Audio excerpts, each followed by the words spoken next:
미적분, 속도, 가속도. 자, 우리가 미적분에서 다루는 속과 속도는 이거 수투에서도 다루는 얘기죠. 수투에서도 다루는데 수투랑 미적분의 차이점을 먼저 좀 우리가 알고 가셔야 돼요. 자, 일단 수투에서는 바로 수직선 위의 운동을 다뤘다. 수직선 위의 운동을 다루었다. 그럼 미적분이면 무슨 운동이다? 평면 위의 운동이 된다. 평면 위의 운동. 자, 그래서 수직선 위의 운동이다 보니까 사실 어떤 수직선 위에 이러한 X축처럼 잡혀 있을 때 물체가 오른쪽, 왼쪽 이런 식으로 움직이는 운동이 되겠고, 또는 위아래 운동, 상하 운동 이렇게 그죠? Y축처럼 잡아놓고 위로 가거나 아래로 가거나 하는 이러한 그죠? 좌우 운동, 상하 운동이 수투에서 다룬 얘기죠. 그러다 보니까 수투에서는 그냥 단순히 어떠한 위치에 관한 t에 관한 dt가 바로 시간이 되겠죠? 어떤 위치에 관한 시간에 대한 식이 주어질 거고, 뭐 예를 들면 뭐 t 세제곱에 플러스 2t 제곱에 뭐 이렇게 블라블라 이렇게 쓰여 있다. 그러면 어떠한 시간과 위치에 관한 어떤 함수식이 하나 딱 나올 거예요. 그죠? 그래서 이 t의 값에 따라 그 녀석의 위치가 나온다는 거지. 그 위치가 뭐 0을 기준으로 오른쪽에 있거나 뭐 왼쪽에 있거나, 또는 어떤 지표면이 뭐 이렇게 그죠? 0이 되는 위치가 있다면 거기에서 위에 있거나 아래에 있거나 이런 형태들을 이러한 시간 위치 함수로 알 수 있다는 거죠. 그래서 어쨌거나 좌우와 상하 운동만 다뤘다는 거예요. 이 녀석을 미분하면 바로 뭐가 된다? 시간 속도가 된다는 거지. 그지? 그래서 이거를 미분한 식이 따지고 보면 요 함수를 미분한 도함수가 될 거고, 그때 그 도함수에 대한 속도에 대한 부호가 존재할 수 있죠. 이 속도의 부호를 보고 우리는 이 물체가 어떻게 움직이는지를 알 수 있어요. 이게 바로 도함수다 보니까, 위치에 관한 도함수다 보니까 이 속도가 플러스면 바로 원함수인 위치는 증가했었고, 이 속도가 마이너스면 바로 그것의 원함수인 위치가 감소했었죠. 그래서 바로 주어져 있는 이 속도의 부호 변화를 이용해서 이 위치가 증가한다는 것은 원래 진행하고 있던 운동 방향과 똑같게 가고 있었고, 뭐 예를 들어서 오른쪽으로 움직이고 있는 운동이었으면 오른쪽으로 가고 있다가 증가하고 있다가 갑자기 속도가 마이너스가 되면 다시 그 위치가 감소해야 되니까 이제 반대 방향으로 간다 해서 이 속도의 부호 변화가 일어나는 지점에서 물체의 운동 방향이 바뀐다. 이런 것들을 학습을 했었죠. 자, 또 다시 이 속도에다가 시간 속도에 대한 어떤 함수식에다 또 한 번 미분을 하게 되면 뭐가 됐죠? 가속도가 됐죠. 그죠? 그래서 이 가속도의 또 부호 변화를 관찰해서 속도의 증감을 알 수 있었고, 따지고 보면 시간 속도에서의 접선의 기울기가 가속도다. 뭐 이런 것들을 이제 학습을 했죠. 자, 그러면서 이 속도라는 것은 이제 약간 물리적인 개념이긴 한데 어쨌거나 뭐였다? 부호를 가지고 있다. 플러스 마이너스를 가지고 있는 놈이었다. 근데 우리가 물리에서 속력이라는 거 다룬다, 그죠? 이 속력이라는 것은 오로지 뭐 하는 거예요? 플러스만 다루는 거죠. 그래서 요 속도식에다가 전체 절대값을 취해주면 그것이 바로 속력이 되었어요. 요런 것들을 수투에서 학습을 했죠. 그러면서 이제 적분하고 연결해서 또 어떤 걸 가르치냐면, 주어져 있는 저 속도에다가 뭐 A부터 B까지 뭐 정적분을 하세요 라고 하면 이게 바로 뭐겠어요? 원함수, 이게 지금 도함수니까 원함수의 변화량이 나오니까 이게 바로 위치의 변화량이 되고, 수투 복습 중이에요. 아직 미적 시적 안 했음. 자, 그래서 이렇게 위치 변화량을 다뤘고, 만약 A부터 B까지의 속력에 대해서 적분을 하면 결국 이거는 넓이를 구한 거죠. 넓이를 구하게 되면 바로 뭐가 나왔냐? 이동 거리가 나왔어요. 이런 것들을 우리가 이제 수투에서 학습을 했던 부분이죠. 그 내용을 이제 미적에서는 어떻게 가르치냐? 이제 수직선 위에 단순히 좌우와 상하 운동을 이렇게 따로 보는 운동이 아니라 미적에서는 바로 평면 위의 운동이 돼버려서 물체 자체가 이런 식의 운동을 한다는 거예요. 그러면 실제로 이 물체의 움직임은 X 방향으로의 움직임이 존재할 것이고 Y 방향으로의 움직임이 존재하겠죠. 그러니까 XY의 움직임을 모두 살펴야 된다는 거예요. 그죠? 그러니까 아까 전에 봤던 좌우 운동과 상하 운동을 동시에 살펴야 되는 상황이 왔다는 거지. 그러면 아까 전에 우리가 어떤 좌우 운동에 대한 식이 있었다면 그것을 X에 대한 우리의 위치 함수에 대한 식을 시간에 대해서 뭔가 썼겠죠? 그걸 이제 FT라고 해봅시다. 자, 이런 식으로 썼다면 얘 좌우의 운동에 해당하는 어떤 T에 관한 위치에 관한 식이 나왔다는 거죠. 그럼 이제 다시 상하에 대한 식도 필요해. 그 YT가 필요하겠죠. 이런 식으로. 그치? 그래서 이번에는 이 미적에서 다루게 되는 이 평면 위의 운동은 반드시 X 움직임과 Y 움직임을 모두 설명해야 돼서 다음과 같이 매개 변수식으로 이런 식으로 표현이 될 수밖에 없더라. 바로 X에 대한 움직임에 대한 식, Y에 대한 움직임에 대한 식, 이 두 종류가 필요하다는 거예요. 그러면 어떤 시간 T가 뭐 예를 들어서 2초가 있었다. 그럼 2초를 여기에다 대입을 탁탁 하잖아요? 그럼 바로 그 2초에서의 X 좌표가 나오겠죠. 2초에서의 Y 좌표가 나온다고. 그래서 어떠한 위치가 이렇게 찍혀 있었어. 이게 바로 T가 2일 때였대. 그럼 여기 위치가 바로 2, G2가 되는 그런 상황이었다 이 말입니다. 알겠죠? 그래서 어떠한 평면 위의 운동을 해석하려면 어쩔 수 없이 X의 움직임과 Y의 움직임을 동시에 살펴야 돼.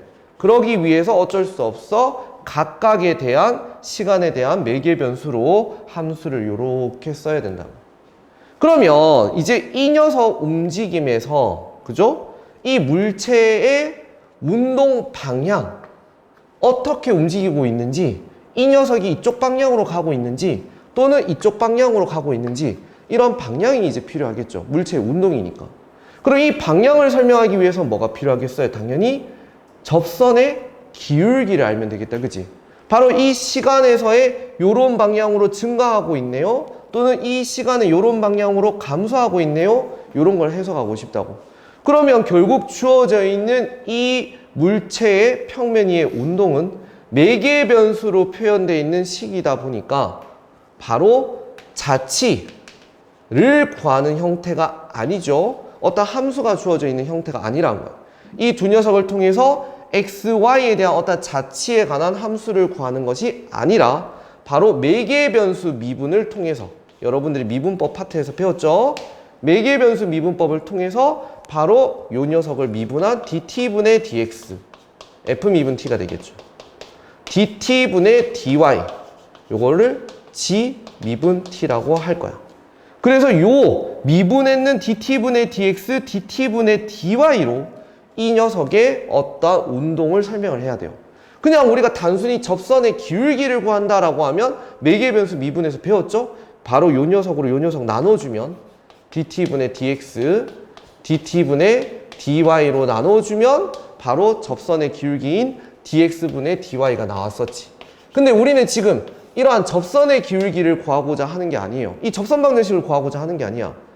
바로 이 물체의 운동을 알고 싶어. 이 물체가 이렇게 움직이고 있는 운동을 해석하고 싶어. 그러려면 사실 선택 기하에서 배우는 개념을 좀 알아야 돼요. 이 평면 위의 운동을 정확하게 설명을 하려면 선택 기하에서 다루는 벡터라는 개념을 알아야 돼. 그래서 이 벡터를 아주 간략하게 설명을 해줄게요. 그래야 정확하게 이해를 하니까. 자, 이 벡터라는 것은 바로 크기만을 다루는 게 아니라 방향을 다 생각을 해야 되는 문제라서 보통 이렇게 표현을 합니다. 어떠한 물체가 시작하는 점이 있고 이걸 이제 시점이라 불러요. 끝나는 점이 있고요. 그걸 종점이라 불러요. 그래서 이 시작하는 점에서 이 종점으로 이런 식으로 움직이고 있다 해서 표현을 A, B 하고 이렇게 기호로 반직선 형태로 쓰고 벡터라고 불러요. 이 시작점에서 이 끝나는 종점으로 이렇게 물체가 운동하는 형태를 설명하는 거예요. 그래서 여기에다가 절대값을 이렇게 탁 씌워주면 바로 요 선분의 길이를 나타내는 벡터의 크기라고 불러요. 요 정도는 그냥 기본적으로 그냥 알아두시면 될 것 같아요. 자, 근데 요거에서 이제 설명이 왜 필요하냐. 이 벡터를 이제 어떤 식으로 설명을 하냐면, 이 물체가 요렇게 움직임을 알고 싶잖아? 그럼 여기를 기준점으로 해서 바로 X방향으로 요만큼 움직이고요. 그걸 플러스 A만큼 갔다고 합시다. 그리고 여기에서 위로 요렇게 올라갔다. 플러스 B만큼 올라갔다고 합시다. 그러면 요 AB 벡터를 표현을 할 때 마치 순서상 좌표처럼 쓰는데 좌표는 아니에요. 성분이라 불러요. 갈로로 A, B 이렇게 써요. 그럼 순간적으로 보면 이게 함수의 좌표처럼 보이죠? 근데 이게 벡터 입장에서는 얘를 성분화 표시라고 하고 X 방향으로 이렇게 움직였어요. Y 방향으로 요만큼 움직였어요. 요렇게 표현하는 거예요. 뭐 예를 들어서 O에서 A로 가는 벡터가 있는데요. 요렇게 표시해서 플러스 3, 플러스 2가 있었다. 그러면 이 OA 벡터를 어떻게 표기를 해버리냐면 요런 식으로 표기를 해버려.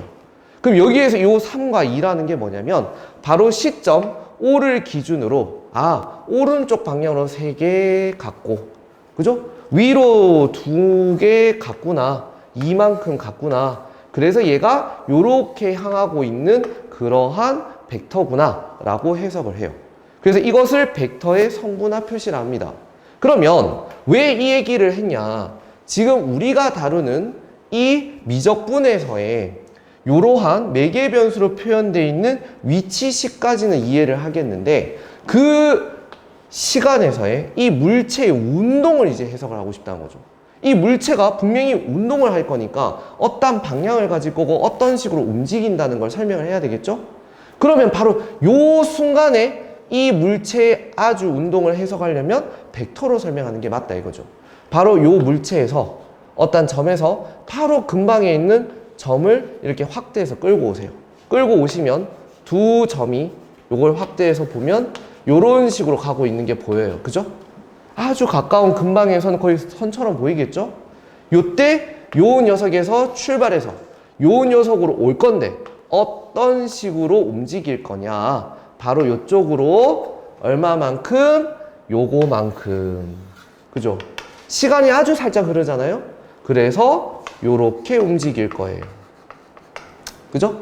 시간이 아주 살짝 움직였을 때 Y 방향으로 요만큼 움직일 거예요. 요렇게. 이해되시겠죠? 그래서 이 물체에서의 속도를 바로 요렇게 표현합니다. 하살표로 쓰면 이제 벡터가 되는 거죠. 근데 실제 우리는 지금 선택 미적이니까 기하를 안 다루니까 이 하살표는 없을 거예요, 사실. 없을 거지만 요렇게 이해를 하면 좀 쉽죠. 그래서 얘가 요런 식으로 움직이고 있는 그 순간의 속도는 바로 요런 식으로 표기를 하면 되겠다. 요런 식으로 쓴다는 거예요. 알겠죠? 그럼 이제 여러분들은 확실하게 이해할 수 있겠죠? 이 물체가 순간 움직이는 이 순간 속도가 바로 그 물체의 어떤 운동에 대한 이야기였고 바로 요렇게, 그죠? 성분으로 표시되어 있는 사실상 벡터 표현이었다라고 생각하면 돼요. 알겠죠? 그래서 요거를 예전 교육과정에서는 접벡터입니다 라고 해서 가르쳤어요. 근데 요게 이제는 빠졌죠. 교육과정에서. 왜냐면 이제 기하랑 미적이 분리되다 보니까.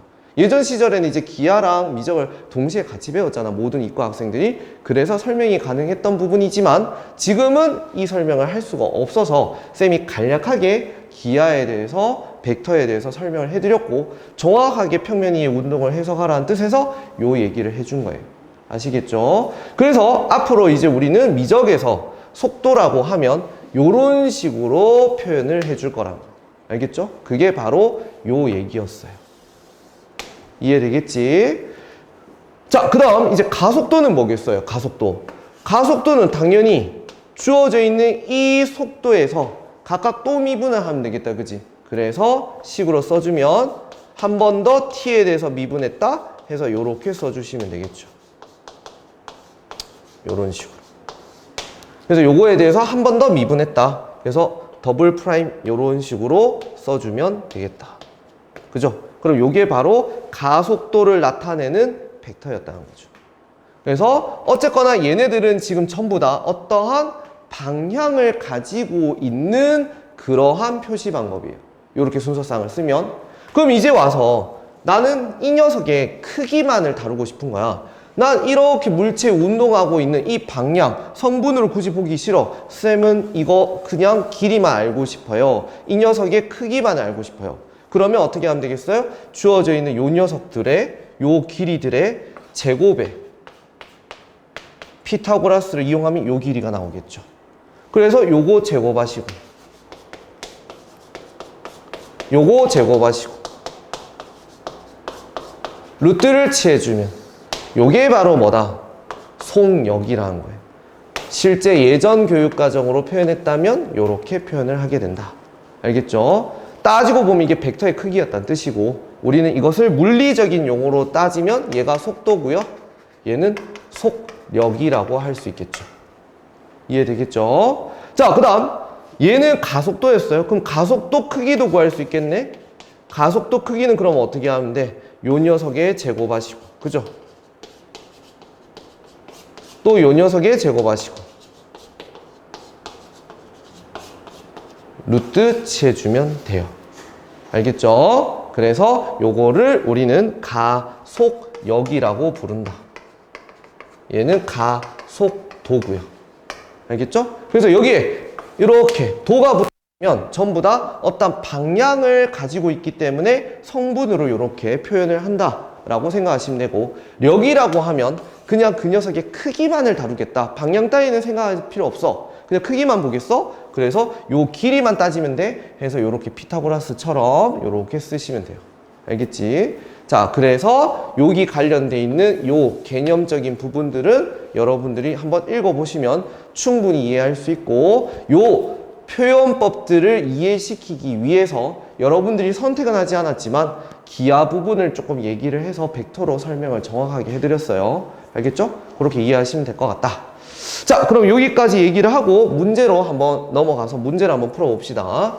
자, 문제 2번을 바로 보시면요. 좌표 평면 E를 움직이는 점 P의 시각 T에서의 위치가요, 다음과 같이 이런 식으로 T에 관한 식으로 잡혀 있었다. 즉 여러분들이 이 식을 읽으시면서 어떻게 생각하면 돼요? 아, 시간에 따른 X의 위치가 여기구나. 시간에 따른 Y에 대한 위치가 여기구나. 그래서 이 녀석의 물체가 뭐 어떤 식으로 이렇게 슉 움직이고 있을 때 T라는 위치에서의 어떠한 점이 요런 식에 의해서 찍히겠다. 요렇게 기억을 하시면 되겠죠. 자, 그 다음 그때 2분의 파이라는 이게 시간이겠죠? 2분의 파이라는 시간에서의 요 점 P의 속도의 크기와 가속도의 크기를 구하세요. 그 말은 속력을 구하시고 가속력을 구해주세요 라는 뜻이 되겠죠. 그지? 그럼 우리는 어떻게 해버리면 돼? 이 녀석 그냥 미분의 2 플러스 사인 t의 전체 제곱하고, 그죠? 그 다음 다시 요거 또 미분을 하면 마이너스 코사인 t의 전체 제곱에서 더해서 루트를 취해주는 순간 이게 바로 뭐였다? 속력이었죠. 얘 미분하고 얘 미분해서 써주면 속도였죠. 요렇게만 써주시면 속도였어요. 그죠? 요까지는 속도였다. 자, 그래서 여기에다가 2분의 파이 집어넣기만 하면 되네요. 여기다 2분의 파이를 집어넣어주면 바로 그 순간에 속력이 나온다는 거죠. 그 순간의 속력. 그 2분의 사인 2분의 파이니까 얼마야? 1이죠. 그죠? 코사인 2분의 파이는 제로니까 할 필요 없어요. 그럼 요거 계산하니까 4니까 요 녀석의 값은 바로 2라는 것을 알 수 있다. 그죠? 요 정답은 무시하세요. 요 정답은 무시하세요. 자, 요 뭐 오타가 좀 있을 수 있으니까. 자, 그 다음 다시 이번에는 가속력은요, 요거 다시 미분하면 돼요. 그죠? 한 번 더 미분하면은 가속도가 나옵니다. 그죠? 자, 이거 한 번 더 미분하면 코사인 t, 요거 한 번 더 미분하면 사인 t, 요렇게 되겠죠. 그럼 요거 제곱에다가 요거 제곱을 더하면 어떻게 돼요? 무조건 1 된다. 그지? 그죠? 왜냐하면 시간과 상관없이 여러분들 알잖아. 코사인 제곱과 사인 제곱을 해버리면 항상 여기 값은 1이 된다는 거 알 수 있어요. 그죠? 따라서 가속력은 바로 1이란 걸 알 수 있겠죠.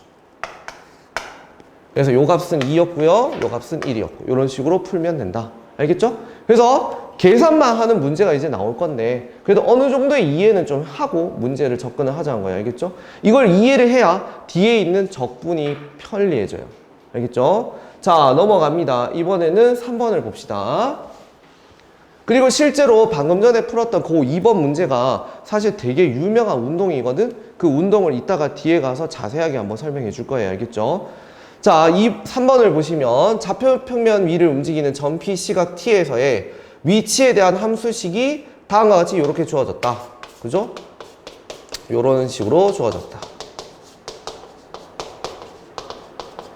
자, 이때 이 녀석 P의 뭐가 속력이 최대일 때를 찾으래.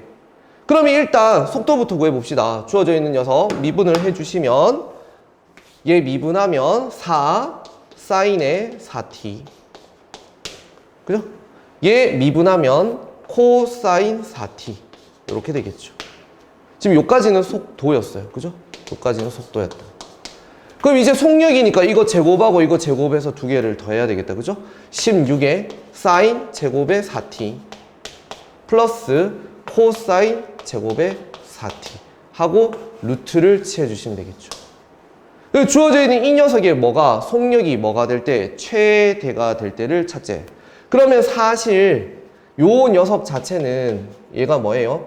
1 마이너스 사인 제곱의 4t라는 거 알 수 있죠. 그죠? 그러면 주어져 있는 녀석 여기랑 계산하면 15에 사인 제곱의 4t가 될 거고 플러스 1이 될 거고 요렇게 루트가 되겠죠. 그러면 자, 이 사인 제곱 4t란 녀석을 이제 볼 건데요.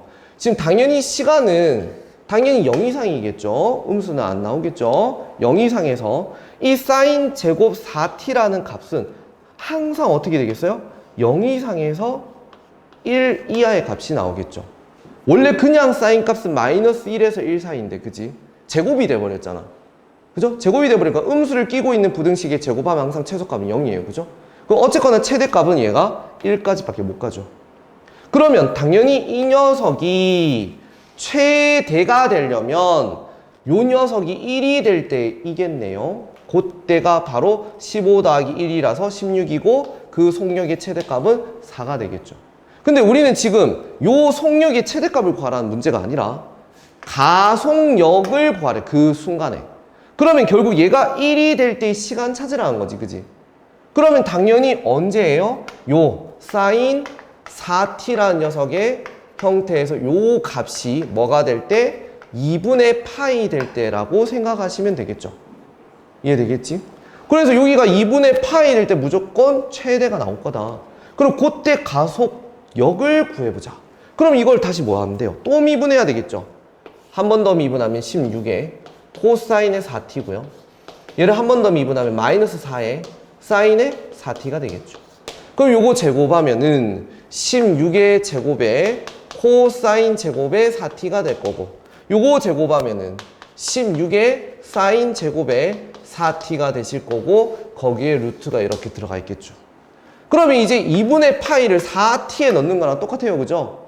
그럼 여기 4t 전체 2분의 파이를 넣어버리면 돼. 그럼 코사인 2분의 파이는 얼마예요? 0이죠. 할 필요가 없네요. 사인 2분의 파이는 1이었죠. 그럼 요거는 1이네. 아, 그래서 얘는 루트 16이라는 가속력이 나오는구나. 그래서 이 문제의 정답은 4라는 것을 알 수 있더라. 이해되시겠죠? 자, 그래서 일단 기본적으로 속도가 무엇인지, 속력이 무엇인지, 가속도가 무엇인지, 가속력이 무엇인지를 정확하게 알아야 된다는 거야. 알겠지? 자, 근데 우리가 지금 풀었는 2번, 3번 같은 경우는 문제가 좀 많이 쉽긴 했어요. 왜 쉬웠냐? 사실 문제를 좀 살펴보면 문제 구조상 문제들이 전부 다 어땠어요? 바로 매개 변수 형태로 x의 위치에 관한 식, y에 관한 위치에 관한 식이 다 주어져 있었죠. 여기에서도 마찬가지로 다 시간에 대한 함수식을 줘버렸어. 그지? 시간에 대한 함수식 주면 당연히 쉽죠. 미분만 하면 되니까. 하지만 문제가 좀 어려워지는 경우들이 있다 보면 여러분들이 직접 시간에 대한, 위치에 대한 식들을 구해야 되는 과정들이 있는데 그 문제들 중에 조금 자주 출제되고 뭐 경북대 AT나 뭐 다양한 부산대 AT나 그러한 논술 시험에도 한 번씩 언급되는 문제예요. 알겠죠? 그래서 여러분들이 요 운동에 대해서 실제로 4개의 변수로 식을 t에 관한 어떤 시간에 대한 함수식을 만드는 걸 한번 연습을 한 번쯤은 해봐야 돼요. 알겠죠? 자, 어떤 운동이냐면 지금 요렇게 둥근 원이 하나 있고요. 여기에 P라는 위치에 스티커가 하나 찍혀 있어. 알겠죠? 그런 상태로 얘를 마치 자전거 앞바퀴가 굴러가듯이 한 바퀴를 휙 굴리란 거예요. 주어져 있는 요 원을 반지름이 R이라고 합시다. 고로한 녀석을 한 바퀴 굴려보세요. 굴러가면 이게 떼굴떼굴떼굴 구르겠죠? 떼굴떼굴 구르면 한 여기쯤 왔다? 그때 요 별표는 여기 와 있겠죠, 스티커가. 또 빙글빙글 돌다 보면 절반 정도에 오면 요 녀석이 여기 와 있겠죠. 한 바퀴 구를 때까지니까. 그럼 마지막에 도착하면 다시 저 스티커가 여기 와 있겠지. 그죠? 그래서 그 별표의 움직임을, 알겠죠? 순간 촬영으로 사진을 다다닥 찍어보면 요런 식으로 별표가 움직인다는 거예요. 알겠죠? 요 곡선의 형태의 이름을 포물선하고 비슷하게 생겼다, 그죠? 뭐라 부른다? 사이클로이드라고 부른다. 요거만 기억해도 좀 이해가 쉽겠죠? 그지? 네, 어떠한 원에 의해서 움직이는 운동에 의해서 만들어지는 어떤 별표의 움직임에 대한 이야기야. 알겠지? 그러면 저 별표에 대해서 우리가 어떤 식으로 이 곡선의 움직임을, 평면 위의 운동을 시간에 대한 함수로 만들어낼까? 그거에 대한 연습을 한 번만 해봅시다. 자, 우리가 여기를 마치 XY축처럼 생각을 해버립시다. 그래서 요렇게 원이 하나 있었다고 할게요. 여기에 스티커가 요렇게 붙어 있었어요. 그리고 중심이 여기 있을 거고 반지름이 R이겠죠. 얘가 조금 굴러가다가 한 여기쯤 왔다고 합시다. 여기쯤 왔다면 얘가 실제로 여기에서부터 여기까지 물체가 구른 거다. 그지? 그죠? 그러면 만일 스티커가 여기쯤 도착했다고 하면 이렇게 굴러서 얘가 이런 식으로 움직이고 있다는 거예요. 무슨 말인지 알겠죠? 이렇게 굴러가면 요 녀석이 요 파란색으로 표시되는 요 길이가 바로 요 빨간색의 요 길이랑 정확하게 뭐 할까요? 같겠죠? 왜냐하면 요렇게 굴렀으니까. 얘를 다시 원상복귀하면 요 호의 길이가 정확하게 얘랑 똑같아야 돼요. 알겠죠? 자, 그때 요 중심하고 요 별표 도착했는 녀석하고 연결하시고 여기 지금 접했는 부분하고 요렇게 수직 표시를 한번 해봅시다. 됐죠? 자, 요때 요 각을 내가 세타라고 하면 주어져 있는 여기 위치는 지금 쌤이 기준이 되는 0,0으로 이렇게 잡아 두신 거예요. 그러면 우리는 지금 필요한 게 뭐였냐면 요 녀석 별표에 x, y의 좌표가 궁금하다는 거죠. 그죠? 그래서 그 녀석을 어떤 시간에 대한 식으로 알고 싶어요. 그럼 지금 시간이 흐르니까 각이 요렇게 세타로 바뀌었지. 그럼 이 세타가 시간에 따라서 흘러가겠죠? 그게 몇 초 일씩 움직였다고 생각을 해둡시다. 그래서 요거를 t로 표현을 해버릴게요. 그럼 시간에 대한 함수를 이제 표현할 수 있으니까 요 각의 속도를 t라고 해두자. 그러니까 t만큼 흘러서 요렇게 온 거야. 알겠지? 그래서 요까지 왔어. 그러면 이제 여기에서 이 좌표를 구하기 위해서 어떤 작업을 할 거냐? 바로 요 녀석에다가 수선을 내리고 요 길이에다가 요 밑에다가도 수선을 이렇게 내려주세요. 그러면요, 지금 여기 반지름이 지금 R이었기 때문에 요 반지름도 똑같이 R이죠. 그죠? 그러면 주어져 있는 요 길이가 얼마예요? 요 길이가 바로 R 코사인 T가 되겠죠. 요 길이가. 그죠? 그러면 여기 길이는 얼마겠어요? 여기 길이는 반지름 R에서 얘를 빼면 되니까 R 빼기 R 코사인 T가 되겠죠. 그래서 이 물체 위에 있는 이 좌표의 Y좌표를 구해냈다는 거예요. 이 Y좌표가 R 빼기 R 코사인 T구나. 시간에 대해서 우리가 식으로 쓰면 이렇게 표현할 수 있구나. 알겠죠? 한마디로 YT는 이거였다 라는 뜻인 거예요. 지금 이런 식으로 이해되겠죠? 그 다음 X도 한번 찾아봅시다. X는 그럼 어떻게 구할까요? 요 녀석 요 길이를 알아내야 되네. 그러면 요 길이부터 알아야겠어요. 요 길이가 바로 누구였죠? 요 호의 길이랑 같아요. 그럼 요 호의 길이는 뭐예요? 바로 반지름하고 요 t를 곱하면 되죠. 그래서 요 길이가 RT네. 요게 RT. 그러고 난 다음에 누구를 빼면 돼? 요 길이를 빼면 되겠다. 그죠? 요 길이는 R sin T네. 그죠? 요렇게 읽어보면. 그래서 요 X는 RT 빼기 R sin T구나. 그래서 X에 대한 T에 관한 바로 함수식이 요런 식으로 표현되는구나 를 알 수 있다는 거예요. 그래서 여러분들이 문제에 보통은 주어주는데 없는 경우들도 있어요. 알겠죠?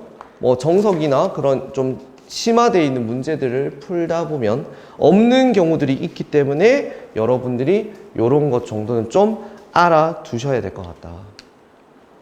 뭔 말인지 이해되겠죠? 자, 그래서 요렇게 표현되는 요러한 매개 변수 시기의 형태의 운동이 바로 사이클로이드 운동이 되겠다. 이해되겠죠? 그래서 당연한 건데요. 이 사이클로이드 운동에서 이 물체가 이렇게 휘 넘어가잖아요. 그럼 이제 시험 문제에 많이 나왔던 문제가 뭐냐면 이 사이클로이드 운동에서 속력이 최대가 될 때가 언제일까? 이런 것들을 좀 많이 물어봐요. 또는 가속력은 어떻게 될까? 이런 것들을 물어본다고. 알겠죠? 자, 그래서 그것과 관련했는 문제를 한번 살펴봅시다. 바로 밑으로 내려가시면 그 물체가 바로 물체 운동이 나와 있는 문제가 바로 5번이 되겠죠. 이 5번을 한번 보면 지금 문제가 t 빼기 sin t라는 녀석의 식이 x래요. 그죠? 얘가 이거래요. 그리고 y에 대한 그죠? 시간에 대한 함수가 요렇대요. 그럼 우리가 이 녀석을 한번 만들어 봐서 알죠? 여기에 지금 r을 뭐로 잡아놨다? 1로 잡아놨구나. 그럼 지금 얘는 사실 반지름이 1인 원을 한 바퀴 굴려서 만들어지는 그러한 사이클로이드 운동이라는 거 충분히 읽어낼 수 있겠죠. 그지? 자, 그때 주어져 있는 문제에서 3분의 파이라는, 그러면 이게 딱 얼마예요? 60도만큼 딱 굴러갔을 때, 그지? 각이 60도만큼 갔을 때 그때의 속도와 속력을 구하세요. 그럼 우리는 어떻게 하면 돼요? 그냥 일단 미분하세요. 그럼 미분하시면 1 마이너스 코사인 t 사인 t 이렇게 되시겠네요. 이게 지금 사이클로이드 운동의 속도가 되겠죠. 그럼 여기에다가 3분의 파이를 넣어주세요. 그럼 3분의 파이는 2분의 1이니까 속도는요 2분의 1, 2분의 루트 3이 되겠죠. 그죠? 그 다음 속력은요 당연히 주어져 있는 이 녀석 제곱하고 제곱해서 더하면 끝이죠. 그죠? 요거 제곱하고 요거 제곱해서 더해주면은 바로 요렇게 될 거고 거기에 루트를 취해주면 그게 바로 속력이 되겠지. 그래서 요게 1이란 거예요. 알겠죠? 지금 요 순서상은 지금 문제 요 빼버렸기 때문에 요거는 그냥 여러분들 적어두세요. 알겠죠? 자, 그 다음 가속도 그리고 가속력을 구해보자. 요거를 다시 한번 또 미분하세요. 그죠? 요거를 또 미분하시면 얘는 sin t 얘는 코사인 t 이렇게 되겠네. 그죠? 따라서 여기에다가 3분의 파이를 넣어주시면 바로 가속도는요 2분의 루트 3 2분의 1 이렇게 되겠죠. 가속력은요 당연히 이거 제곱하고 제곱해서 더해서 루트 취하면 되니까 1이라는 거 바로 알 수 있겠다. 이해되겠죠? 그렇게 어려운 문제는 아니다. 근데 이 식을 작성하는 게 조금 어려울 수 있다. 그죠? 식을 작성하는 것도 한 번쯤은 연습해 보세요. 시험 문제가 어떻게 나올지는 모르니까. 알겠죠? 그리고 아무런 말이 없고 요렇게 식이 표현했을 때도 여러분들 머릿속에 만약 여기에 막 3이 있었어. 이렇게 이 식을 알고 있었어.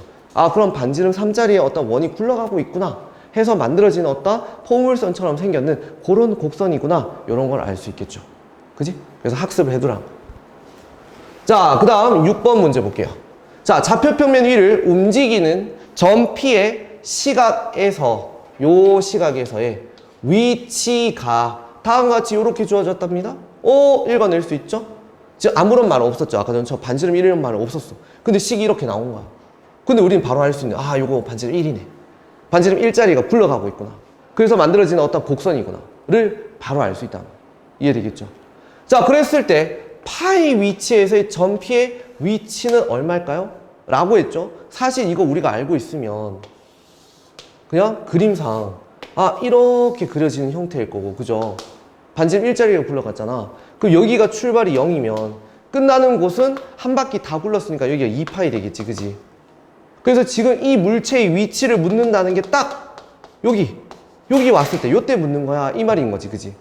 그러면 실제로 원으로 따지면 요렇게 해서 아, 여기 위치네, 요게 이제 머릿속에 그려진다는 거예요. 그죠? 그래서 이 별표의 좌표는 당연히 얼마겠어요? 파이, 컴마에 요 반지름이 지금 1인 상황이니까 여기가 2일 수밖에 없잖아. 그래서 당연히 기억은 맞는 말. 물론 이 파이를 여기 대입하면 당연히 알 수 있는 거죠. 그죠? 하지만 이런 식으로 우리가 운동을 알고 있으니 이렇게 그림으로 한번 확인도 해보자. 자, 그 다음 두 번째, 속력이 최대가 되는 곳이 어디일까요? 이렇게 나왔어. 요 니은이 이제 좀 사이클로이드 운동에서 알아두면 중요한 거죠. 속력의 크기가 도대체 어디에서 최대가 될까? 즉 한마디로 물체가 이렇게 휙 굴러가는 데 있어서 가장 빠른 속력을 가지는 곳이 어디일까라는 뜻이 알겠지? 자, 요 녀석을 미분을 하면 1 마이너스 코사인 t고요. 요거 미분하면은 사인 t가 되죠. 요게 지금 속도라는 거예요. 그죠? 그럼 여기에서 크기는 요거 제곱하고 제곱해서 더하면 되잖아요. 그래서 주어져 있는 녀석의 크기를 구해보시면 요거 제곱 1 마이너스 코사인 t의 제곱 플러스 사인 제곱 t의 루트를 하시면요, 얘는 1이고 마이너스 2 코사인 t고요. 코사인 제곱하고 사인 제곱 더해버리면 1이 되니까 바로 요렇게 돼버리지. 그지? 바로 요렇게 돼버려. 그럼 주어져 있는 이 식은 루트 2에 루트 1 마이너스 코사인 t 요렇게 된다는 거 알 수 있어요. 그죠? 그러면 바로 주어져 있는 요 코사인 t 값이 뭐가 될 때? 마이너스 1이 될 때가 무조건 이 값이 최대가 되겠죠. 어차피 이 코사인 t는 마이너스 1에서 1 사이잖아요. 상하함수니까. 그러니까 이 녀석이 마이너스 1 이상에서 1 이하일 때 이 값이 최대가 되려면 인마가 마이너스 1이면 인마가 2가 되겠지, 그지? 아, 그래서 요 속력의 크기가 바로 가장 크구나. 알겠죠? 실제로 이게 역사적으로도 되게 중요하다, 알겠지? 이게 왜 중요하냐면 이 사이클로이드 운동을 물리에서는 요렇게도 얘기를 해요. 최단 강화 곡선이다 라고 얘기를 해. 이게 여러분들 뭐 유튜브라든지 책 같은 거 찾아보면 좀 많이 나오거든. 알겠죠? 선생님이 어릴 때 그죠? 화가가 꿈이었다고 했죠. 이렇게 되게 무서운, 알겠죠? 피가 막 흐르는 독수리예요. 여기에 그리고 아주 무서운 곰이 있어요. 토끼 아니에요. 자, 이때 이 독수리가 이 곰을 향해서 사냥을 하러 갈 거야. 근데 이거 사냥하러 가는데 어떻게 갈까? 당연히 제일 최단 거리로 가면 어떻게 가면 돼? 직선으로 가버리면 되죠. 그지? 근데 직선으로 갈 줄 알았는데 실제로 이게 직선 운동을 안 하더라는 거지. 얘가 날개를 탁 접더니 어떻게 해버린다? 거의 이런 형태로 쫙 가서 낚아채는 거야. 그래서 이 물체의 운동을 해석을 해봤어. 그림을 봤어. 그래서 실제로 갈릴레오가 궁금해서 저 새끼 운동하는 걸 그림으로 계속 보더니 이렇게 비탈면 하나 만들어 봤죠. 만들어 보고 여기에 쇠구슬을 이렇게 올려 봤어요. 그리고 실제로 요렇게 똑같은 직각삼각형 형태에서 요렇게 직선으로 만들어 봤어. 그래서 똑같이 여기에 쇠구슬을 올렸어. 그래서 떨어뜨렸더니 누가 더 빨리 떨어졌다? 바로 요 노란색으로 만들어져 있는 비탈면을 따라가는 형태가 훨씬 빨리 떨어지더라. 그래서 최단 강화 곡선이라고 불러요. 알겠지? 얘가 바로 가만히 보시면 요 부분을 그죠? 뜯어와서 뒤집으면 요 그림이랑 이 새끼 최대 속력이 어디서 나온다? 낚아챌 때. 알겠죠? 수직으로 쫙 가서 그냥 바로 잡는 거. 알겠죠? 자, 그래서 여러분들은 기본적인 상식으로 하나 알아두셔도 괜찮을 것 같아요. 뭐를요? 주어져 있는 녀석의 사이클로이드 운동에서 속력의 최대가 이루어지는 곳은 항상 여기에요. 아시겠죠? 그래서 요거 하나 알아두시면 유용합니다. 자, 그래서 주어져 있는 문제는 니은은 틀렸네요. 요건 틀렸죠. 왜냐면 이거 계산해보면 여기 마이너스 1 집어넣으면 루트 2고 이거 루트 2니까 곱하면 2죠. 근데 여기에서는 지금 4라고 했으니까 틀렸어요. 알겠죠? 그래서 속력의 최대값은 2가 돼야 돼. 지금 상황에서. 이해되겠지? 자, 그래서 니은은 바로 틀렸다. 자, 그 다음 가속력은 항상 1일까요? 라고 물었다. 그죠? 자, 가속력 보니까 어떻게 되어 있어요? 주어져 있는 녀석의 속도식이 이거였죠? 인마를 미분하면 항상 가속도가 요렇게 돼. 그지? 요렇게 돼. 그래서 주어져 있는 녀석을 제곱해서 더해보면 항상 어떻게 될 수밖에 없어요? 1이 될 수밖에 없다는 걸 알 수 있겠죠. 그래서 여러분들 시험 치기 전에 이 정도는 그냥 학습을 하고 가셔도 좋다. 이 기니디 내용을 아예 학습을 하고 시험을 치셔도 좋을 것 같아요. 알겠죠? 사이클로이드 운동은 가속력 크기가 무조건 1일 수밖에 없구나. 이해되겠지? 요 상황에서. 이해되나요? 자, 그러면 주어져 있는 문제의 기역, 디귿은 이렇게 되겠죠. 쌤, 근데 이거는 반지름이 1이니까 이런 거 아닌가요? 만일 반지름이 R이 되면, 자, 여기씩 관찰해 봅시다. 그죠? 반지름이 만일 R이 되면 어떻게 되나요? 라고 물어볼 수 있죠. 여기에서 요 X식이 요렇게 돼 있었다. 그럼 여기에서 미분을 각각 해보면 어떻게 돼? R-R 코사인 T가 되고, 속도가. 요 녀석 미분하면, 그죠? 요거 일반화해둬서 기억하는 게 더 낫겠죠? 얘 미분하면 R 사인 T가 되겠지. 위에 거는 반지름이 1인 상황이었으니까 반지름 R인 상황으로 이제 학습을 해두자. 그러면 주어져 있는 녀석의 속력은요, 어쨌거나 이거 제곱하고 이거 제곱을 더해서 정리를 하게 되겠죠. 그럼 어차피 R은 밖으로 빠져나갈 거야. 그지? 밖으로 빠져나갈 거고, 아까 전이랑 똑같은 형태로 1 빼기 코사인 T의 제곱, 사인 T의 제곱 형태가 있겠죠. 그럼 R 제곱은 밖으로 빠져나가고 1 빼기 코사인 T의 제곱, 그죠? 사인 제곱 T 해서 여기에 루트를 취하는 상황이 되겠지. 그러면 요 반지름은 그냥 요렇게 되겠죠. 어차피 반지름 양수니까 그냥 R이라고 해도 되겠네. 그러면 이게 바로 뭐예요? 항상 속력이 될 거라고. 그지? 그래서 아까 전에 우리가 반지름 1일 때는 여기 안 곱해졌죠? 근데 지금 반지름이 있으면 요 R배만큼 속력이 증가하겠다라는 걸 알 수 있겠지. 그죠? 그럼 아까 전에 우리가 파이를 넣었을 때가 최대가 된다 했죠? 파이를 넣었을 때 요 값이 항상 얼마가 됐어요? 파이를 넣었더니 2가 됐었어요. 그죠? 요 값이 2가 됐었어. 그러면 반지름이 만일 3이었다. 그러면 파이에서의 속력의 크기는 6이 되겠죠. 반지름만큼 곱해주면 된다. 해보고 나니까. 이해되겠죠? 자, 그 다음에 가속도 구해봅시다. 가속도. 자, 이거 미분하면, 그죠? R 사인 T. 요거 미분하면 R 코사인 T.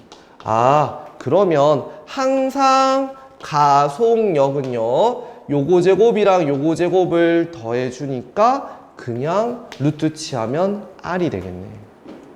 그죠? 항상 가속력은 반지름하고 관련이 있구나. 이해되겠어요? 오케이? 그 물리에서 여러분들 그거 있잖아. 그 뭐 힘과 가속도에 관련된 뭐 법칙들도 있고 뭐 여러 가지 얘기들이 있잖아요. 물리에서. 뭐 여러분들 여기에 지금 뭐 남학생들도 좀 있으니까. 그런데 남학생들이 이제 운전을 나중에 하게 되면 자동차 바퀴 큰 걸 좀 좋아하죠. 그지? 자, 반지름이 크면 어떻게 돼요? 가속력이 커진다, 그지? 예, 그죠? 힘이 좋겠다, 그죠? 그렇지 않겠어요? 단, 연비는 개 떨어지겠죠. 그렇다.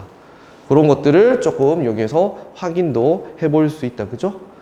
자, 그래서 이런 식으로 얘기를 해 두시고, 이제 문제로 가서 이제 7번으로 이 사이클로이드 운동을 마무리를 하도록 할게요. 7번으로 마무리를 하겠다. 자, 7번 문제를 한번 같이 보도록 합니다. 7번 문제. 자, 좌표 평면 위를 움직이는 점 P의 시각 T에서의 좌표 XY가 다음과 같이 주어져 있을 때 보이기 위해서 옳은 것만을 고르세요 라고 했네요. 그럼 얘는 뭐 식으로 봤더니 사이클로이드 운동은 아니야. 그죠? 그냥 평면 어떤 운동이네. 그죠? 거기에 관련해서 이제 종합하는 문제로 우리가 한번 이제 요거로 마무리를 합시다. 자, 문제가 X라는 녀석은 시간에 따라서 요렇게 생겼네요. Y라는 녀석은 요렇게 식으로 요렇게 생겨 먹었네. 자, 이때 파이라는 시간일 때 점 P는 X축 위에 있나요? 라고 물어봤어. 위치를 물어본 거죠. 그럼 우리는 당연히 파이를 그냥 여기다 넣으면 되지. 근데 X축 위에 있는지를 물어본 거니까 뭐야? Y 값이 제로인지를 물어봤다, 그죠? 여기 파이 넣으니까 당연히 제로 된다, 그죠? 삼각함수에서 사인은 M 파이 넣으면 무조건 제로예요. 정수 파이는. 그래서 기억은 맞는 말. 됐죠? 자, 그 다음 OP라는 선분 길이에 대해서 시간이 1일 때부터 무한히, 그죠? 쫙 더했을 때 그 녀석의 값이 어떻게 될까요? 라고 물어봤다, 그지? 주어져 있는 문제. 그러면 주어져 있는 녀석의 일단 부분합에 대해서 우리가 생각해 봐야겠죠? t는 1인 것부터 n인 것까지 OP 선분 길이들을 쫙 더해서요. 극한을 보내셔야겠죠. 그죠? 그러면 어쨌거나 OP라는 것은 원점하고 이 녀석 물체의 XY 점하고의 그죠? 거리죠. 그죠? 어쨌거나 이건 지금 선분 길이니까 P라는 녀석의 위치가 지금 필요한 거예요. 그지? 원점하고 P하고의 그 위치까지의 그 선분의 길이를 구해보자. 그럼 당연히 어떻게 하시면 돼요? 요 녀석, 그죠? 점과 점 사이 거리 공식을 쓰자. 그럼 요거 빼서 제곱하면 요렇게 되고, 그죠? 요거 0하고 빼서 제곱하면 요렇게 되겠죠. 거기에다가 루트를 취해주면 이게 바로 선분 길이네. 그랬더니 주어져 있는 요 녀석 요거로 묶이니까 얘는 어차피 계산하면 1 되니까 그냥 2에 마이너스 2t 승이 되고 요렇게 되겠네. 그러면 얘는 2의 마이너스 t 승의 제곱의 루트니까요. 그냥 2의 마이너스 t 승이 되겠죠. 절대값도 하실 필요가 없어요. 이해되겠죠? 아, 그렇구나. 그러면 결국 얘는 시그마 t는 1부터 n까지 2의 t승분의 1에 대한 극한을 보내서 푸는 요러한 등비급수가 돼버렸다, 그지? 가만히 보니까 바로 공비가 얼마인 2분의 1이고 초항이 얼마인 2분의 1인 t에다가 1 집어넣으면 초항 보이시죠? 그리고 난 다음에 공비는 2분의 1씩 곱해 나가겠죠? 등비급수가 되는구나. 그죠? 그래서 등비급수 풀이로 풀면 되겠네. 1 빼기 공비분의 초항. 그죠? 수렴하는 범위에 들어갔죠? 공비 자체가 빼기 1과 1 사이에 들어갔으니까요. 그죠? 따라서 주어져 있는 녀석이들 2를 곱해주시면 2-1분의 1이라고 할 수 있겠다. 그래서 니은은 맞다는 거 알 수 있겠죠. 자, 이제 와서 디귿이 바로 뭐예요? 미분을 써야 되죠? 문제가 이 점 P의 가속력은 속력의 루트 2배인가요? 요렇게 물어봤네요. 그죠? 아하, 그러면 주어져 있는 녀석을 미분을 각각 해봅시다. 자, 요 녀석을 미분을 하시면 요거 미분해봅니다. 곱미분법 적용돼요. 그래서 어떻게 돼요? 마이너스 사인 t에 빼기 코사인 t에다가 2의 마이너스 t승 요렇게 되겠죠. 여러분들 요거 미분은 잘 할 수 있죠? 요거 한번 미분하고 요거 뒤에 거 미분한 거 곱해서 이렇게 정리해 주시면 된다. 다음 얘를 또 미분 한번 해봅시다. 얘를 한번 또 미분하면은 코사인 t에 마이너스 사인 t에 2의 마이너스 t승 요렇게 되겠죠. 그러면 지금 요 상황이 바로 뭐예요? 속도예요. 이게 속도. 그지? 그럼 우리는 이 녀석을 제곱하고 이 녀석을 제곱해서 더해주면은 바로 뭐가 나와? 속력이 나오겠지. 그럼 이거 제곱해서 더해봅시다. 그럼 요 안에 제곱하면 어차피 이거 다 플러스로 생각하고 풀어도 상관없죠. 그러면 얘는 사인 제곱 코사인 제곱 합이니까 1 이거 다 플러스로 생각하고 풀어도 돼요. 2 사인 t에 코사인 t 어차피 여기는 2에 마이너스 2t승이 걸려있고요. 여기 제곱하면 또 코사인 제곱 사인 제곱해서 1 하고 요거 두 개 곱해서 마이너스 2 사인 t에 코사인 t가 될 거고요. 2에 마이너스 2t승이 되고 여기에다가 루트를 취해야지 속력이 되겠죠. 그럼 얘는 이렇게 날아가고 얘는 날아가요. 그래서 2 곱하기 루트 2 곱하기 2의 마이너스 t승이 되겠죠. 요게 바로 지금 누구였다? 속력이었어요. 요게 지금 속력이었어요. 속력. 그죠? 그럼 이제 와서는 가속력을 봐야겠네요. 가속력. 가속력은 다시 어떻게 해야 돼? 주어진 이 자식 또 미분해야 돼. 그치? 이 녀석을 한 번 더 미분합시다. 한 번 더. 얘를 미분하시면 앞에 거 요거 앞에 지금 마이너스 있었어요. 그죠? 원래 제곱한다고 없앴죠. 자, 요거 그냥 미분하시면은 어떻게 됩니까? 마이너스 코사인 t에 플러스 사인 t 되시고요. 뒤에 거 미분하면 마이너스 앞으로 툭 튀어나와요. 그래서 플러스 사인 t에 플러스 코사인 t가 되고 2의 마이너스 t승 이렇게 적히죠. 자, 요것도 미분해 보세요. 그러면 마이너스 사인 t에 마이너스 코사인 t에 뒤에 거 마이너스 툭 튀어나와서 마이너스 코사인 t에 플러스 사인 t에 2의 마이너스 t승 이렇게 됩니다.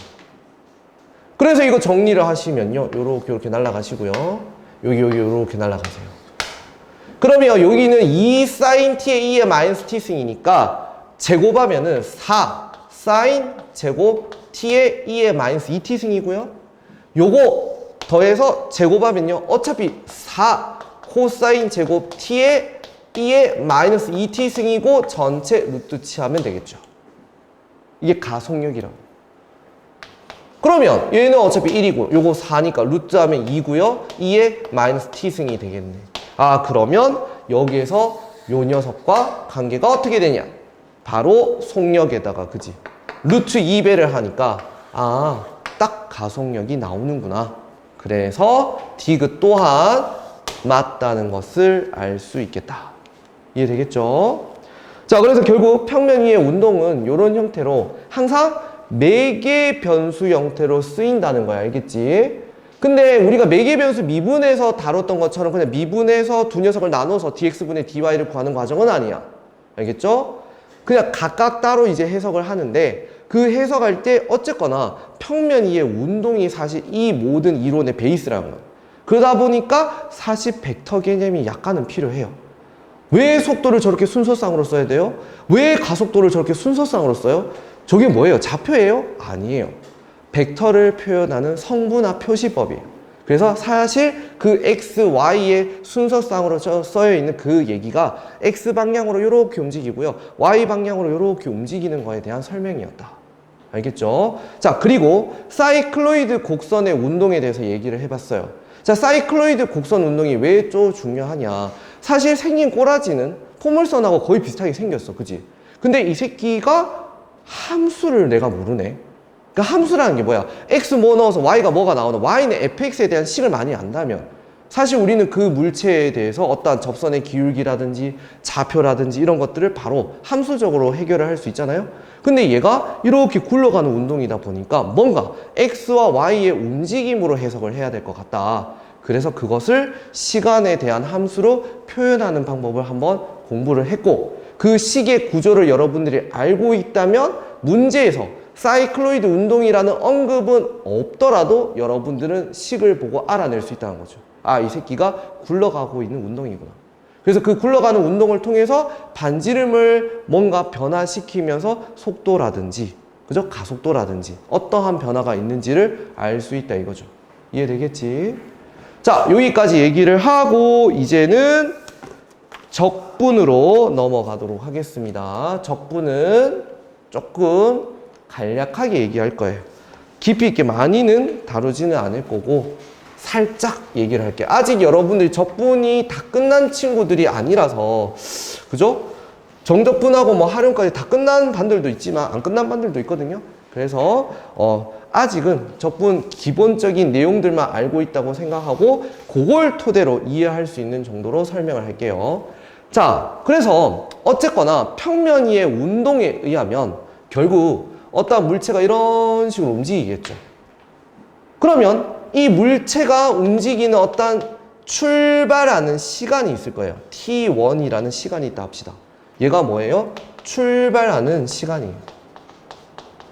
알겠죠? 그래서 물체가 슉 가서 여기서 운동이 끝났대요. 그럼 여기에 어떤 시간이 존재할 거예요. t2. 그럼 요 시간을 우리는 도착 시간이라 합시다. 알겠죠? 자, 이때 이 물체의 이동 거리가 어떻게 되나요? 라고 물어볼 수 있어요. 그죠?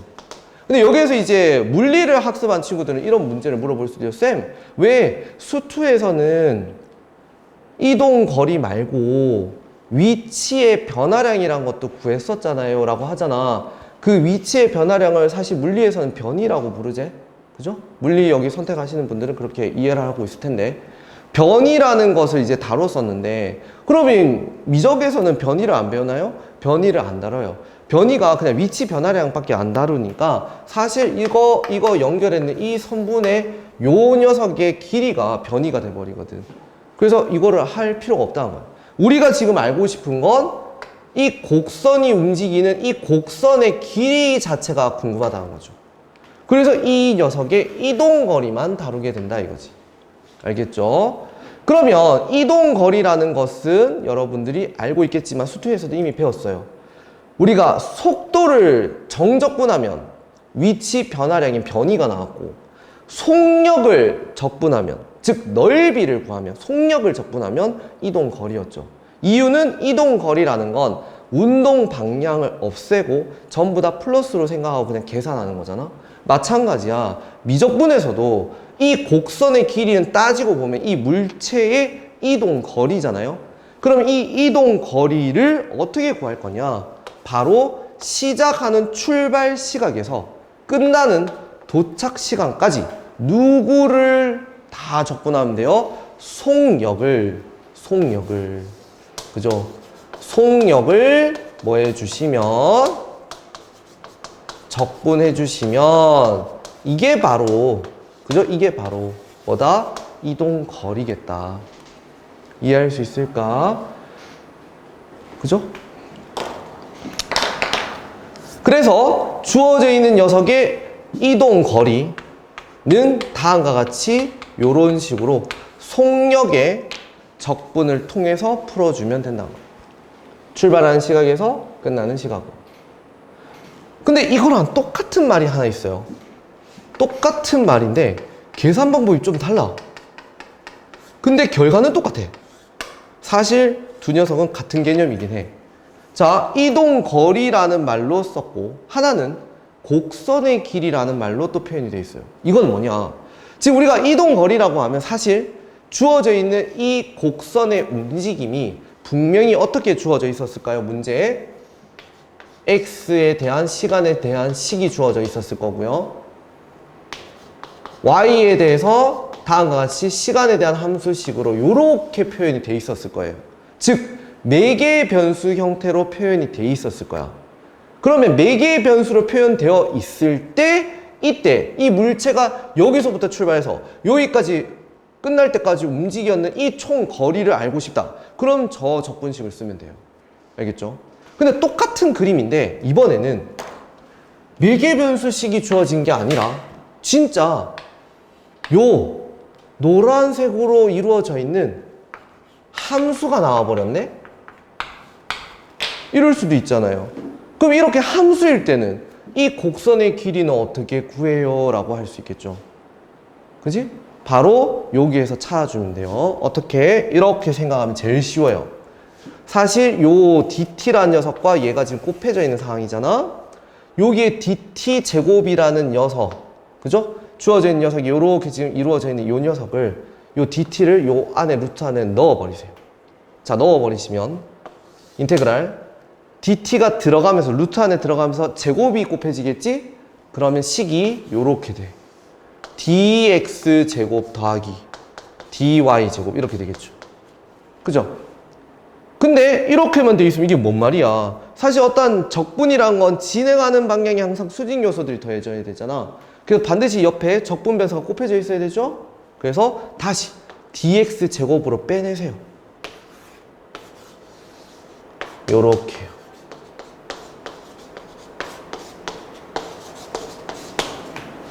그죠?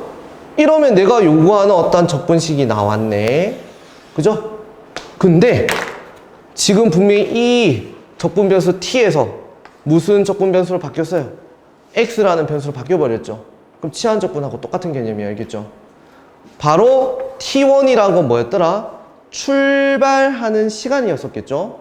이 t2라는 게 도착하는 시간이었겠죠? 근데 이 녀석이 똑같은 그림이었다고 치면 여기 t1이라는 시간이 아니라 이젠 요 출발하는 시간에 x 좌표가 뭘까?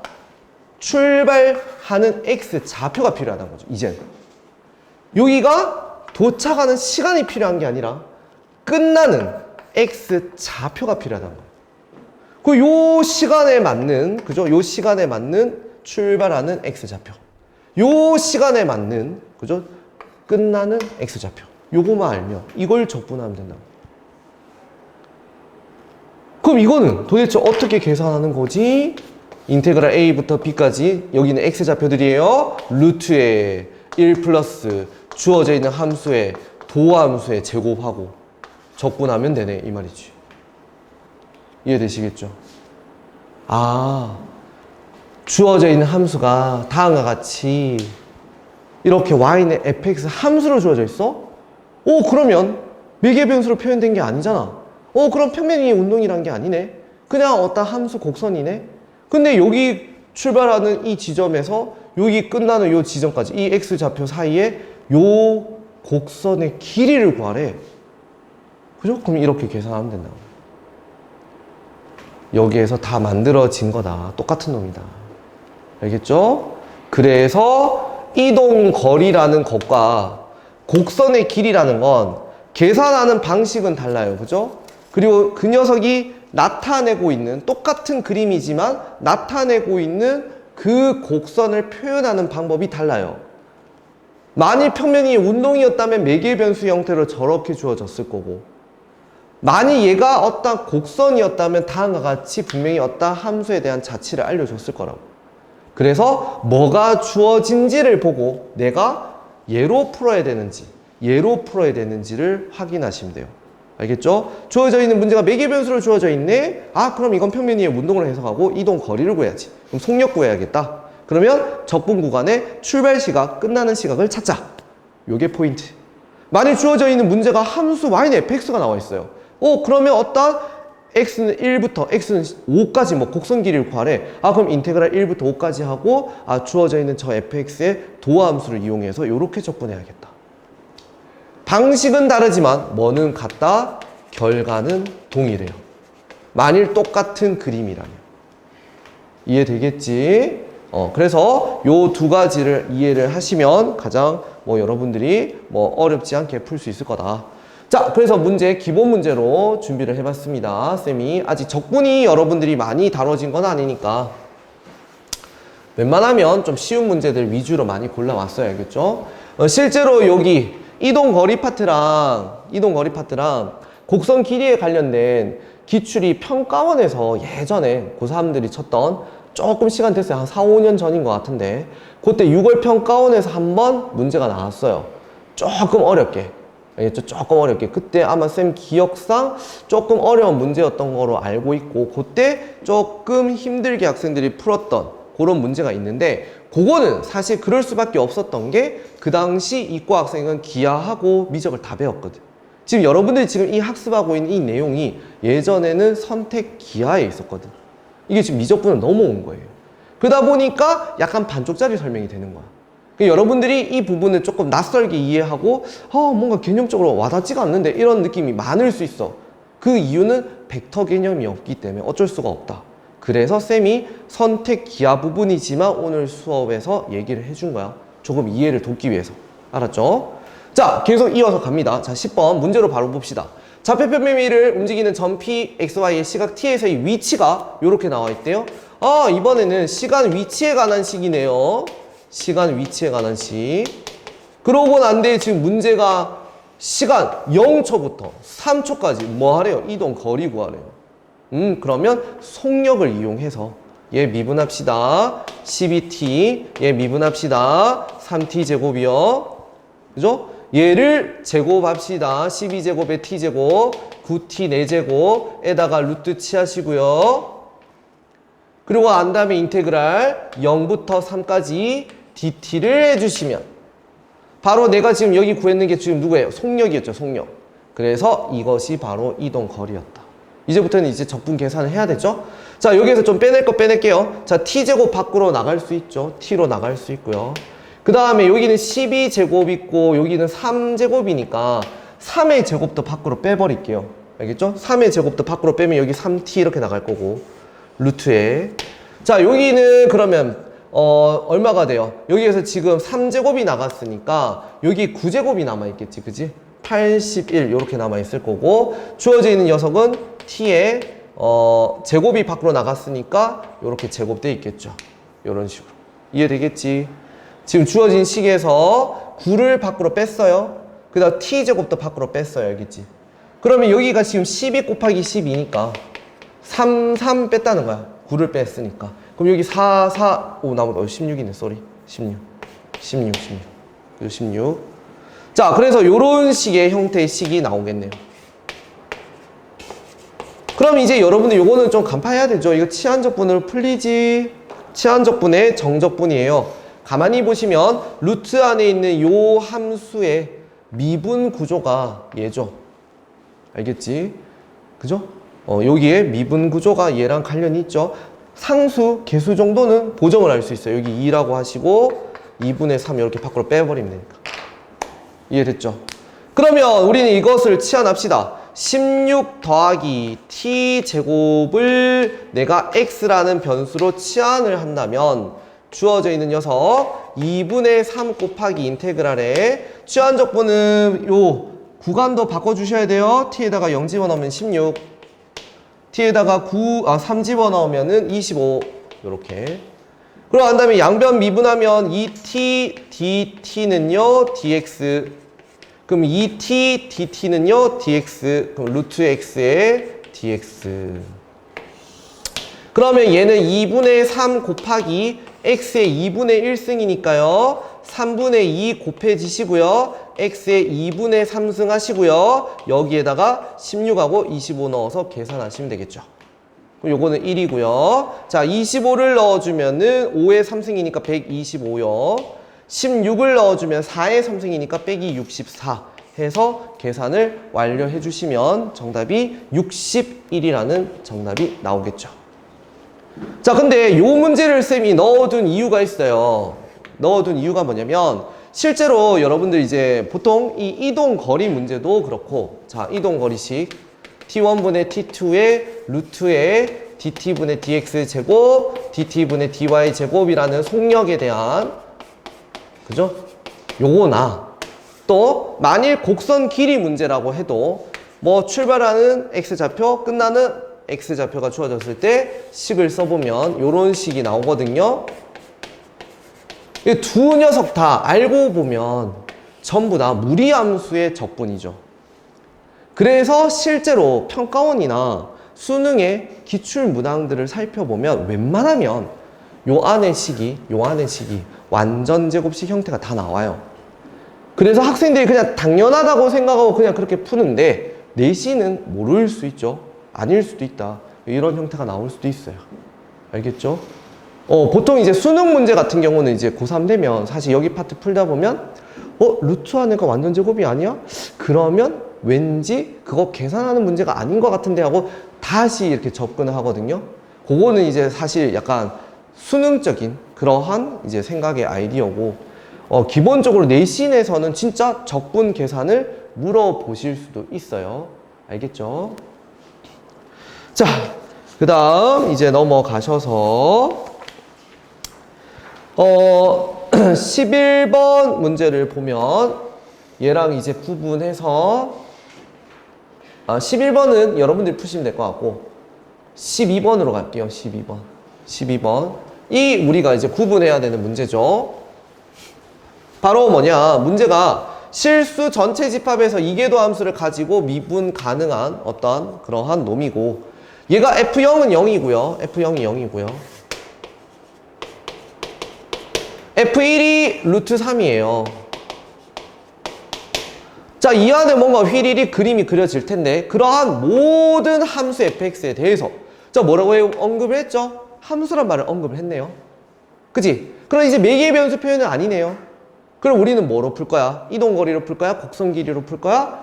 곡선 길이로 풀 거야. 그래서 식을 써보니까 얘가 바로 그거네 라는 거지. 이 식의 형태를 알고 있는 것도 중요한 거야. 알겠죠? 알겠죠? 실제로 저거 응용해서 다양한 모의고사 문제에도 출제가 됐었거든. 이 식의 형태도 기억을 해야 돼. 얘가 뭐야? 0부터 1까지 시작점, 끝점 이 안에 만들어지는 곡선 길이구나. 이 식을 이해하라고. 아까 알려줬으니까. 그 곡선 길이가 뭐가 될 때 찾으래? 최소될 때래. 그럼 뭐야? 직선이면 되죠.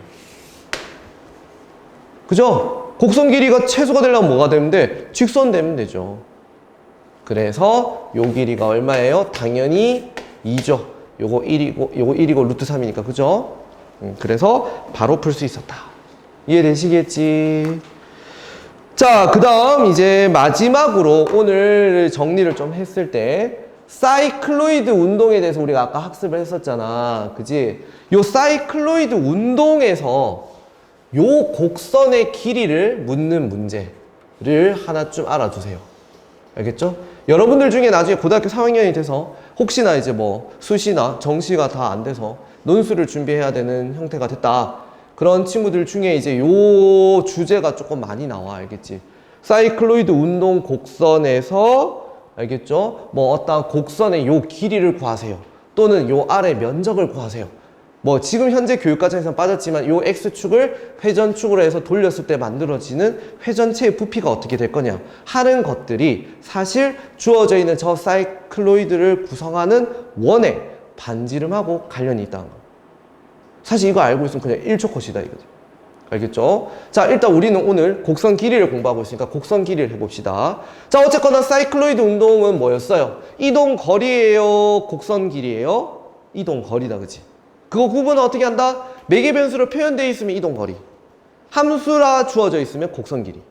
알겠죠? 얘는 매개 변수로 표현되어 있었으니까 당연히 이동 거리구나. 그러면 바로 그 식이 이런 식으로 쓰여진다는 거 아까 학습을 했습니다. 그죠? xt가 rt 마이너스 r sin t, 그 다음 yt라는 녀석은 r 마이너스 r 코사인 t, 요렇게. 그죠? 그러면 이 녀석을 각각 미분을 해봅시다. 얘 미분하시면요, r 마이너스 r 코사인 t, 얘 미분하시면요, r sin t. 그죠? 그리고 이거 제곱하고 이거 제곱해봅시다. 그럼 아까 어떻게 됐죠? r 제곱이 묶여서 루트로 밖으로 나가서 r배 됐고요. 기억나죠? 루트에다가 1 마이너스 코사인 t를 제곱하니까 1 마이너스 2 코사인 t에 코사인 제곱 t, 사인 제곱 t 해서 여기가 이렇게 됐어요. 좀 하다 보면 이거 그냥 외워요, 이제. 알겠죠? 이게 지금 속력이죠. 여기가 루트까지 다 씌운 거였어요. 그러면 주어져 있는 얘를 출발하는 시간이 얼마예요? 선생님 이거 x좌표 아닌가요? 아니에요. 사실 우리는 시간이 요 각으로 설명이 돼 있었죠? 아까 t라는 시간이 각속도로 설명을 해놨었어. 그지? 그러면 실제로 여기 위치했다는 건 각도가 이 스티커가 안 움직였으니까 0초죠. 여기 출발은 0초예요. 이해되죠? 그래서 얘가 삐 가서 한 바퀴 굴렀죠. 한 바퀴 굴렀으니까 당연히 요 각이 얼마만큼 갔어요? 2파이만큼 갔죠. 2파이 초만큼 갔겠죠. 그래서 2파이. 여기서 헷갈리면 안 돼요. 쌤! 분명히 지금 이거 매개 변수를 나타냈으니까 속력인데요. 이동거리면 여기 출발하는 시각하고 끝나는 시간이 적혀야 된다면서 왜 갑자기 X좌표 쓰셨어요? 할까봐. X좌표 아니에요. 이거 지금 시간이에요. 0초, 2파이초. 약간 미세한 차이가 있지? 실제로 여기 X 끝나는 좌표는 2파이 R이잖아. 그래서 알겠지? 실수하면 안 돼요. 이건 시간이었어요. 내가 여기에 지금 뭘 넣어야 되니까 바로 속력을 넣어야 되니까. 그래서 이 R은 요 밖으로 빠졌고요. 요 녀석을 계산하면 되네. 그럼 루트 2도 뺍시다. 루트 2도 빼버리면 루트에 1 마이너스 코사인 t의 dt 이 새끼 적분해야 되네. 그지? 선생님 이거 어떻게 적분해요? 이런 적분 처음 보는데요 라고 하시면 안 되고요. 여러분들 반드시 알아둬야 되는 공식 1 마이너스 코사인 t는요 2 곱하기 사인 제곱에 2분의 t라는 반각 공식 떠올려야 돼요. 알겠죠? 아주 중요한 반각 공식. 반각 공식 알고 있어야 돼요. 자, 그래서 주어져 있는 녀석은 인테그랄 0과 2파이에서 2 사인 제곱 2분의 t가 여기 들어갈 겁니다. 그러면 루트 2가 밖으로 튀어나가고요. 그 앞에 있는 루트 2r하고 곱해지니까 결과적으로 앞에 개수는 2r 되겠죠. 2r 곱하시고요. 그 다음 절대값 사인 2분의 t가 되겠죠. dt. 이해되시죠? 그러면 주어져 있는 요 녀석이 뭔데요? 사인 2t라는 녀석은 주기가 얼마입니까? 주기가 4파이예요. 그죠?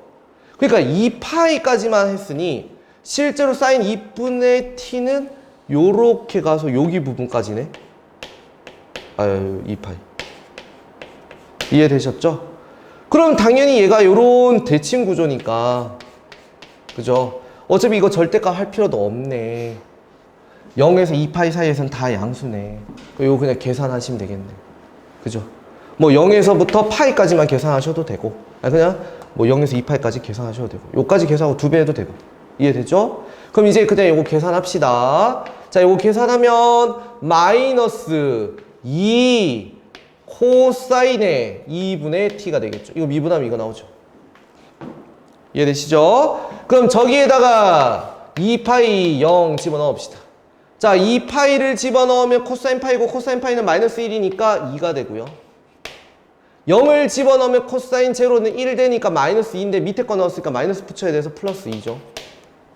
그래서 얘는 4였어요. 계산했더니 바로 이 곡선의 길이는 뭐였다? 이거였다.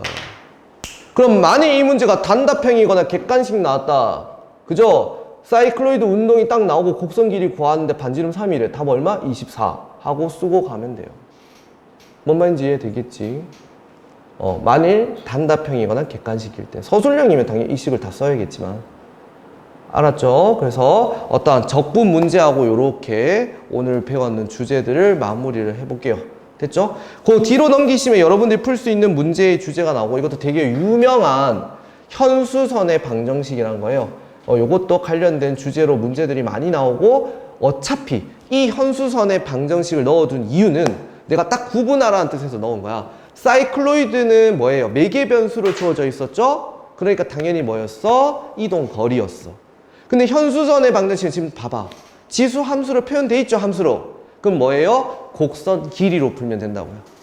알겠죠? 루트에다가 1 플러스 도함수 미분의 제곱해서 그냥 출발하는 x좌표 끝나는 x좌표 해서 곡선 길이로 계산해 주시면 된다. 알겠죠? 그리고 현수선 방정식은 풀고 나면 항상 루트 안에가 완전 제곱 나와요. 알겠죠? 그렇게 풀면 된다. 자, 그래서 오늘은 여기까지 하고 요거로 마무리를 하시고 무조건 100% 다 끝난 건 아니야. 맞지? 이 속과 속도에 관련된. 근데 어느 정도의 개념은 다 만들 수 있는 거고 쌤이 일부러 꿀찍꿀찍한 기출 문제들을 넣었어. 일부러. 완전 어려운 심화 문제는 아니고 그래도 조금은 학생들이 조금 어려워하고 풀었을 때 질문이 나올 만한 그러한 기출 위주로 편성을 했으니까 다시 한번 학습을 하시고, 오늘 수업 들었다 하더라도 영상은 보내드릴 거예요. 그죠? 다시 반복 영상을 청취를 하면 복습이 확실하게 되겠죠. 자, 오늘 여기까지 하겠습니다. 고생했어요.